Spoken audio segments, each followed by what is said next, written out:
दोस्तों पाई में ऐसी क्या बात है कि सुपर कंप्यूटर 5 ट्रिलियन वैल्यूज निकालने के बाद हार गया। और क्यों बहुत सारे मैथमेटिशियंस ने पूरी जिंदगी गुजार दी पाई की कुछ वैल्यूज कैलकुलेट करने में। या आपको पता है कि पाई डे किस दिन मनाया जाता है और उसी दिन क्यों मनाया जाता है, और पाई डे का the great scientist sir Albert Einstein और स्टीफन हॉकिंग से क्या रिलेशन है। तो ऐसे ही कमाल के अमेजिंग फैक्ट्स आज आप इस वीडियो में जानेंगे। मेरे साथ एंड तक बने रहें। आप सीखेंगे पाई क्या है, क्यों है, कैसे है, मैथ में कहां कहां इस्तेमाल होता है, कब इस्तेमाल होता है, कैसे कैसे इस्तेमाल होता है, सब कुछ आप सीखेंगे और फॉर्मूलेस बनाना सीख जाएंगे आप ये वीडियो देखने के बाद। एंड तक देख ली तो आइए शुरू करते हैं पाई की ABCD से।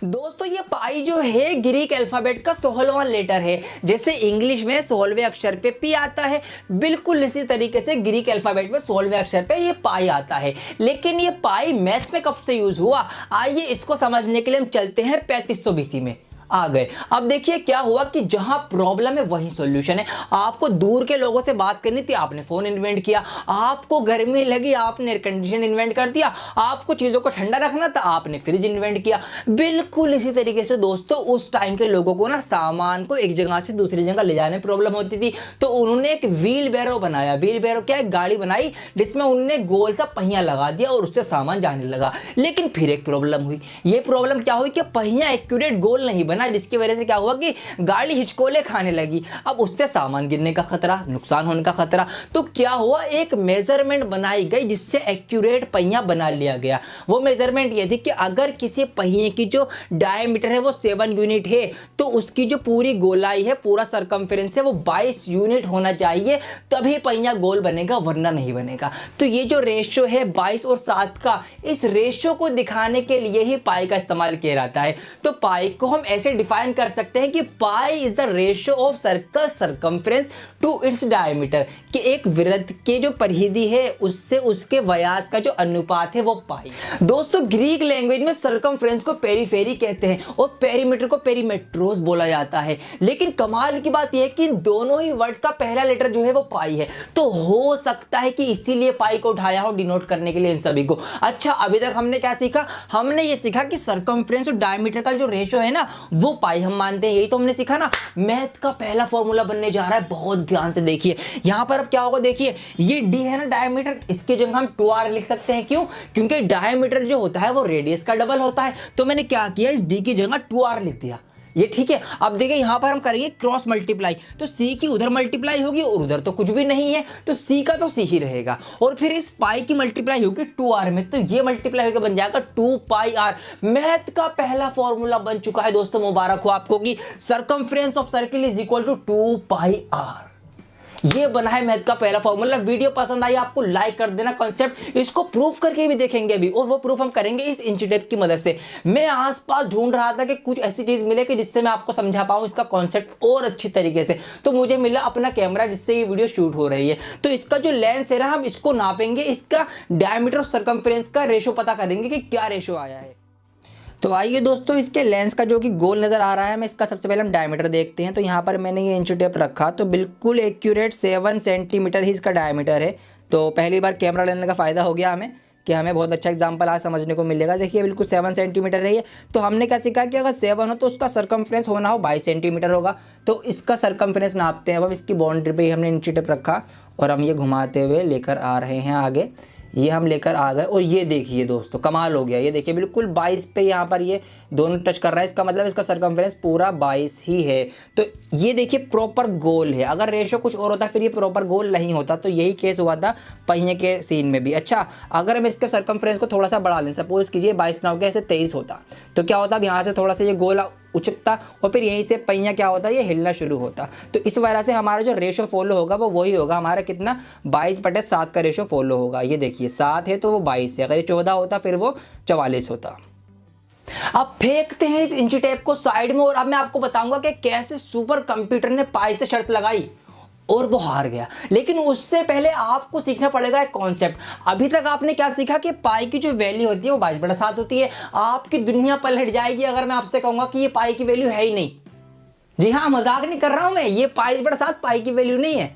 अभी तक आप जो पढ़ रहे हो सब गलत पढ़ रहे हो। इसका मतलब ये हुआ पाई की जो एक्यूरेट वैल्यू होती है ना वो नॉन टर्मिनेटिंग नॉन रिपीटिंग होती है। पाई एक इर्रेशनल नंबर है, लेकिन आप 22/7 को काट के देखो ये तो रिपीट हो जाएगा। काट के देख लो खुद ही। चलो मैं काट देता हूँ आपके लिए, रुको यहीं पर 1 मिनट। देखिए यहाँ पर ये मैंने लिखा 22/7, ये तो रिपीट हो गया। 142857 142857 ये तो रिपीट हो गया।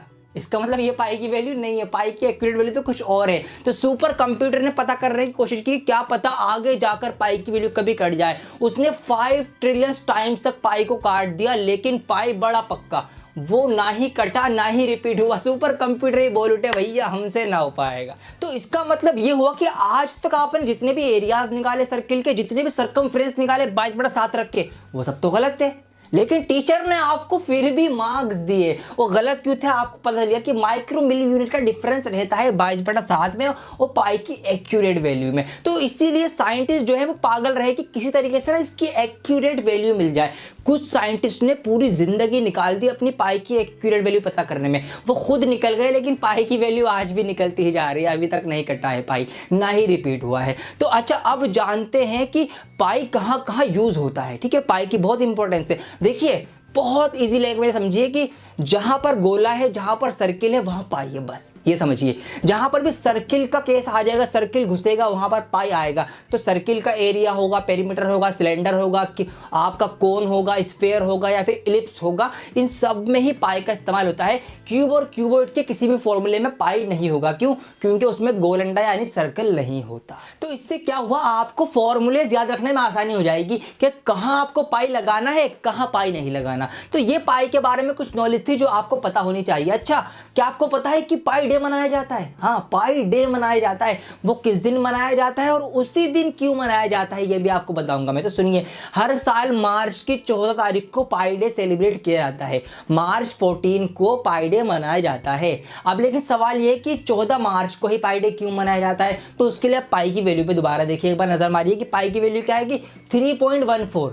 यहीं से डेट निकली है कि तीसरा महीना 14 तारीख पाई डे यहां से सेलिब्रेट होता है। अच्छा, एक थोड़ा सा और डीप में जाऊं मैं, और डीप में जाके बताऊं कि इस दिन में भी एक टाइम फिक्स है कि उस टाइम को पाई डे सेलिब्रेट होता है। वो टाइम है 1:59। अभी ये टाइम का क्या लोचा है, टाइम का पंगा क्या है कि 1:59 पे सेलिब्रेट हो रहा है पाई। इसका भी रीजन है। पाई की वैल्यू दोबारा देखिए, पाई की वैल्यू क्या है 3.14159। तो यहीं से निकला है कि तीसरा महीना 14 तारीख 1:59 पे पाई डे सेलिब्रेट होगा। ये फुल डिटेल पाई की। यहां से आपके 2 सवाल तैयार होगा। एक तो आपका जीके तैयार के पाई डे 14 मार्च, और आपको पाई की पॉइंट के बाद की 5 वैल्यूज भी याद होंगे 3.14159। तो दोस्तों ये था पाई के बारे में सब कुछ। अच्छा, इसके अलावा कुछ और कोइंसिडेंट भी हुए हैं इसी डेट को लेकर कि ये पाई डे 14 मार्च को सेलिब्रेट हो रहा है। पाई की वैल्यू भी 3.14 है, और इसी दिन यानी 14 मार्च को ही the great scientist Albert Einstein जो है उनका जन्म हुआ था। ये एक इत्तेफाक की बात है। और इसी दिन एक और बड़े साइंटिस्ट स्टीफन हॉकिंग का देहांत हुआ था। तो ये अपने आप में कोइंसिडेंट कह सकते हैं आप इसको कि 3.14 14 मार्च एक साइंटिस्ट जन्म में, एक साइंटिस्ट का देहांत हो गया। वो मतलब कुछ बात है इसमें, तो कुछ रहस्य हैं। आप कुछ भी इसको समझ सकते हैं, कमेंट करके बता दीजिएगा क्या इसके पीछे रीजन हो सकता है। अब इस वीडियो को आप शेयर कीजिए, ज्यादा से ज्यादा शेयरिंग चाहिए मुझे इस वीडियो के ऊपर। क्यों? क्योंकि हमें स्कूल में कोई नहीं बताता कि पाई की वैल्यू क्या है, क्यों पढ़ रहे हैं हम इस पाई को। ये पूरे स्कूल में आप पास आउट कर लेते हैं, कॉलेज पास आउट कर लेते हैं, ये नहीं पता लग पाता कि भाई क्यों पढ़ रहे हैं पाई को। तो आज की रीजन आपको पता लगा है पाई के पढ़ने का और पाई के पीछे की जो कहानियां हैं वो। तो ये मैं चाहता हूं कि हिंदुस्तान के एक एक बच्चे को पता होनी चाहिए, जो भी स्कूल पढ़ रहा है, जो भी पाई को पढ़ रहा है या जो पढ़ चुका है, जो कॉलेज में या जो किसी भी एग्जाम की तैयारी कर रहा है, सबको बताना आपका फर्ज है। मैंने अपना फर्ज पूरा कर दिया है, आपको सारी नॉलेज दे दी है पाई से रिलेटेड। अब आपका फर्ज है वीडियो शेयर करना। वीडियो शेयर होनी चाहिए बिल्कुल अभी करना। वीडियो बिल्कुल अभी शेयर करना। क्या करना है आपको? शेयर करना है, जितने भी आपके व्हाट्सएप पे ग्रुप है सबको शेयर करना है। जो भी स्टूडेंट आपके कांटेक्ट में, आपके दोस्त हैं, आपके स्टूडेंट हैं या जो भी हैं, उन सबको शेयर करो। पाई की नॉलेज पूरे इंडिया में फैला दो। एक एक बच्चे का कॉन्सेप्ट क्लियर होना चाहिए, क्योंकि यही हमारा नारा है, डियर सर का नारा कि कॉन्सेप्ट इज पावर। तो ये ध्यान रखना। आप अपना काम पूरा करिएगा। मैं बहुत जल्द लौटूंगा एक और नई वीडियो के साथ। जब तक के लिए बने रहें डियर सर के साथ।